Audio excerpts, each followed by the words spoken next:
Hello बच्चों, मैं हूं प्रवीण कुमार और ईश्वर द मैथ अकेडमी में आपका एक बार फिर से स्वागत है। आज हम डिस्कस करेंगे पोलिनोमियल, कंसेप्ट ऑफ पोलिनोमियल।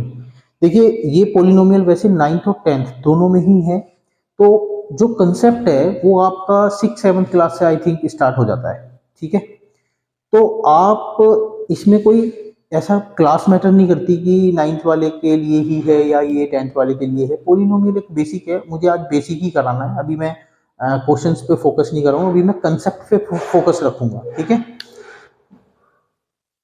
तो देखिए पोलिनोमियल क्या होता है।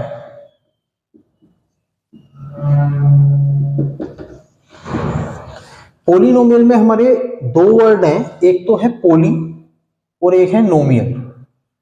ठीक है, पोली का मतलब होता है मल्टीपल। पोली का मतलब क्या होता है? मल्टीपल। और नोमियल का मतलब होता है टर्म्स। तो जब हमारी मल्टीपल टर्म्स होती हैं तब हम उसे पोलिनोमियल कहते हैं, हम उसको पोलिनोमियल बोलते हैं। अब टर्म्स क्या है, हमें टर्म्स को भी समझना पड़ेगा कि टर्म्स क्या होती है। देखिए, टर्म्स जो मिलकर बनती है वो कांस्टेंट से और वेरिएबल से मिलकर बनती है। अब कांस्टेंट्स में क्या क्या आता है? कांस्टेंट्स में कोई भी आपका रियल नंबर आ सकता है। कांस्टेंट्स जो टर्म्स बनती है वो दो चीजों से मिलकर बनती है, कांस्टेंट्स एंड वेरिएबल्स। और एक बात ध्यान रखना, जब टर्म्स को सेपरेट करते हैं तो सिर्फ प्लस या माइनस से ही सेपरेशन होता है टर्म्स का, वो मैं अभी बताता हूं आपको। पहले हम कांस्टेंट्स देख लेते हैं। कांस्टेंट्स में आपका क्या क्या आएगा? कांस्टेंट्स में आपका एक तो रियल नंबर आएगा कोई भी। ठीक है, कोई भी रियल नंबर। और लेटर्स आते हैं A B C small letter, D E F G H I J K L M और एन। ये सारे हम ज्यादातर हमने एक स्टैंडर्ड बनाया हुआ है, ऐसा कोई कहीं पे मैं समझता हूं कि ऐसा हार्ड एंड फास्ट रूल नहीं है कि यही होगा।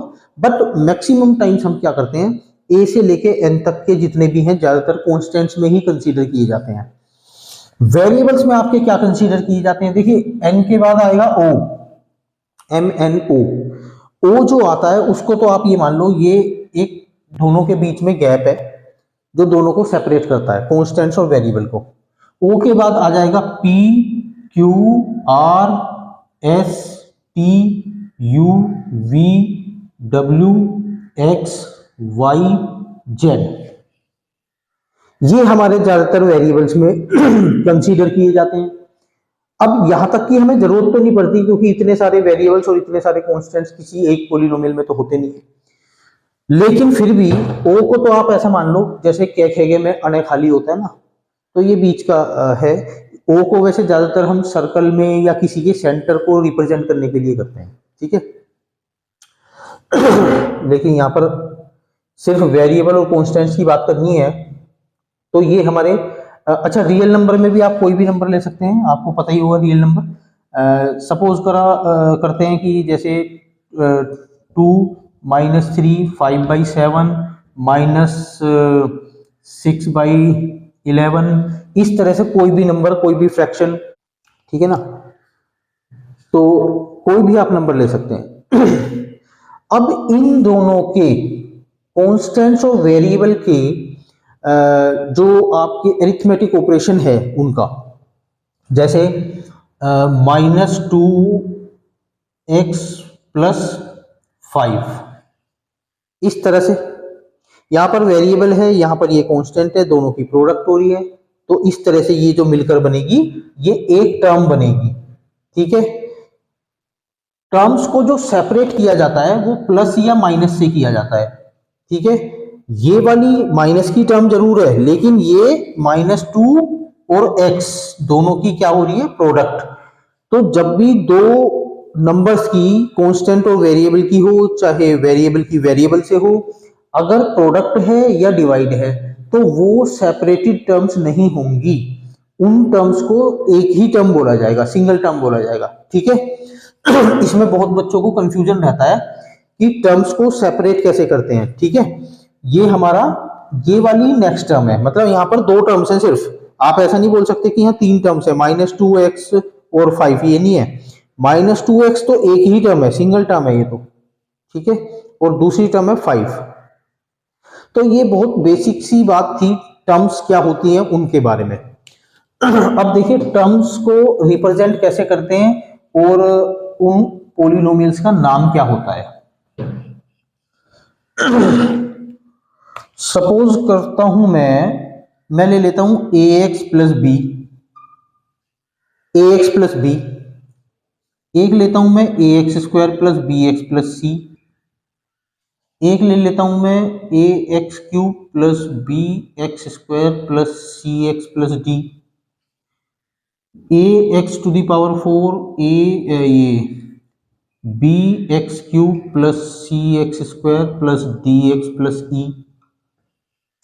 अब यहां पर देखते हैं ए हमारा कांस्टेंट है, अभी हमने बात की थी टर्म्स में, एक्स हमारा वेरिएबल है, तो एक कांस्टेंट और एक वेरिएबल की मल्टीप्लाई हो रही है, तो ये एक क्योंकि मल्टीप्लाई है, मल्टीप्लाई और डिवाइड में सिंगल टर्म होती है, तो ये हमारी एक ही टर्म होगी और ये हमारी दूसरी टर्म हो जाएगी। ठीक है। और एक इससे पहले भी ले लेते हैं,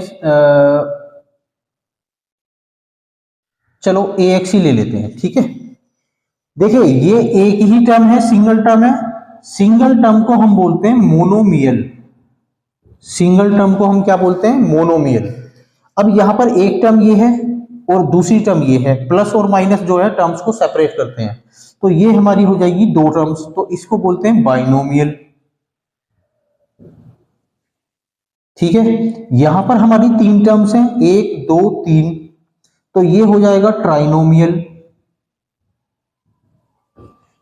यहां पर चार टर्म्स हैं, 1 2 3 4, तो ये हो जाएगा क्वाड्रिनोमियल। ठीक है, और इसी तरह से बाकी देखिए, एक सिंगल टर्म को तो आप मोनोमियल ही बोलेंगे, इसको पोलिनोमियल नहीं बोल सकते, क्योंकि पोलिनोमियल का मतलब होता है मल्टीपल टर्म्स। एक टर्म के बाद आप इन सबको पोलिनोमियल्स बोल सकते हैं। ठीक है, लेकिन इनके कुछ अलग से भी नाम है, जैसे दो टर्म्स को स्पेशली बाइनोमियल बोलते हैं, तीन टर्म्स को ट्राइनोमियल, चार टर्म्स को क्वाड्रिनोमियल, इसी तरह से ये 5 6 7 टर्म्स ये सभी पोलिनोमियल्स हैं। ठीक है, 2 टर्म से आपका पोलिनोमियल स्टार्ट है, 1 टर्म को मोनोमियल बोलेंगे। ये तो इनके टर्म्स के बेस पर नाम है सब पोलिनोमियल ही। ठीक है ना, इसको छोड़कर ये मोनोमियल है बस। अब इसमें जो वेरिएबल होता है, वेरिएबल यहां पर एक्स है, मैंने सिर्फ एक्स लिया है अभी। ठीक है, जो वेरिएबल होता है हमें इसकी पावर चेक करनी होती है कि ये कौन सा वाला पोलिनोमियल है। ठीक है, जैसे ये पावर एक्स की 1 है, यहां पर मैक्सिमम पावर 2 है, मैक्सिमम पावर चेक करनी है। अब यहां पर x की पावर 2 है और यहां पर x की पावर 1 है, तो बहुत से बच्चे सोचते हैं ये बाइनोमियल भी है, वो सॉरी क्वाड्रेटिक भी है और लीनियर भी है, लेकिन ऐसा नहीं है। अब जैसे वेरिएबल की मैक्सिमम पावर 1 है, तो इसको बोलते हैं लीनियर पोलिनोमियल। कौन सा पोलिनोमियल, लीनियर पोलिनोमियल। ठीक है, लीनियर बोलेंगे अगर मैक्सिमम पावर 1 है, मैक्सिमम पावर अगर 2 है, मैक्सिमम पावर अगर 2 है तो उसको बोलते हैं quadratic, quadratic polynomial. Maximum power अगर 3 है तो वो होता है क्यूबिक पोलिनोमियल। ठीक है, और मैक्सिमम पावर अगर 4 है तो इसको बोलते हैं बाई क्वाड्रेटिक,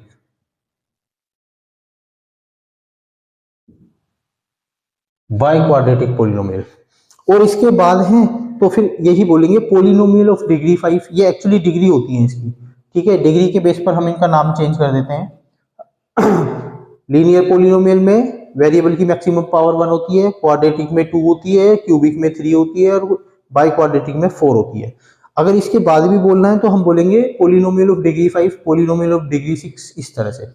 ठीक है, तो ये बहुत बेसिक बात है पॉलिनोमियल के बारे में, ये सबको पता होना चाहिए। ठीक है, सपोज करो अगर मुझे कोई इक्वेशन दे दी जाए जैसे कि √2x+3। अच्छा, जो सबसे पहले मुझे बताना चाहिए था वो ये था कि आपको ये कैसे पता चलेगा कि अगर आपको कोई एक्सप्रेशन दी हुई है तो हमें ये कैसे पता चलेगा कि ये पॉलिनोमियल है या नहीं है। आपको वेरिएबल की पावर चेक करनी है। वेरिएबल की पावर आपकी होल नंबर होनी चाहिए। होल नंबर हमें पता ही है, 0 से स्टार्ट होते हैं, 0 1 2 3 4। अब जैसे अगर मैं कहता हूं 5 मेरे पास है, 5 अगर है तो क्या ये पॉलिनोमियल है? यस है। इसमें पावर वेरिएबल की कितनी है? अगर कुछ नहीं है तो मैं 0 लगा सकता हूं, क्योंकि किसी की भी पावर, किसी भी नॉन जीरो नंबर की अगर पावर 0 होती है तो उसका आंसर 1 होता है।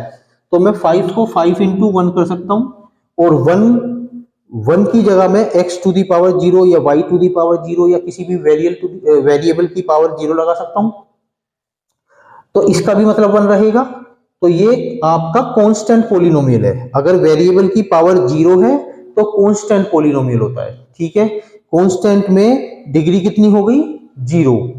वेरिएबल की ही डिग्री देखते हैं हम, वेरिएबल की ही पावर देखते हैं, तो वेरिएबल की डिग्री जो है कांस्टेंट पॉलिनोमियल की जो डिग्री होती है वो 0 होती है। ठीक है, ये क्वेश्चन भी आ जाता है कभी कभी एमसीक्यू में। अच्छा, उसके बाद एक होता है 0। देखो 0 भी एक पॉलिनोमियल है। ठीक है, 0 भी कांस्टेंट में ही आएगा, लेकिन इसमें स्पेशल बात क्या है, अगर कोई 0 पॉलिनोमियल की डिग्री पूछता है तो 0 पॉलिनोमियल की डिग्री नॉट डिफाइंड होती है, क्योंकि 0 के पावर तो आप कुछ भी लगा सकते हो, 2 भी लगा सकते हो, 3 भी लगा सकते हो, 5 भी लगा सकते हो, -3 भी लगा सकते हो। 0 की पावर कुछ भी लगाओगे आंसर 0 ही रहेगा। ठीक है, तो 0 की जो पावर है वो कुछ भी हो सकती है, इसका मतलब है इसकी डिग्री को हम डिफाइन नहीं कर सकते, ये नॉट डिफाइंड होती है। ठीक है, और कांस्टेंट पॉलिनोमियल की डिग्री कितनी होती है? 0। ठीक है, ये हमारा बेसिक है। इसके बाद हम अपनी नेक्स्ट वीडियो में पॉलिनोमियल की को डिटेल में डिस्कस करेंगे, मतलब क्वेश्चंस करेंगे उनके बेस पर, जो कि आपके 9th और 10th का पार्ट है। ठीक है, अगर वीडियो आपको अच्छी लगी हो तो लाइक और सब्सक्राइब कर दीजिए। Thank you.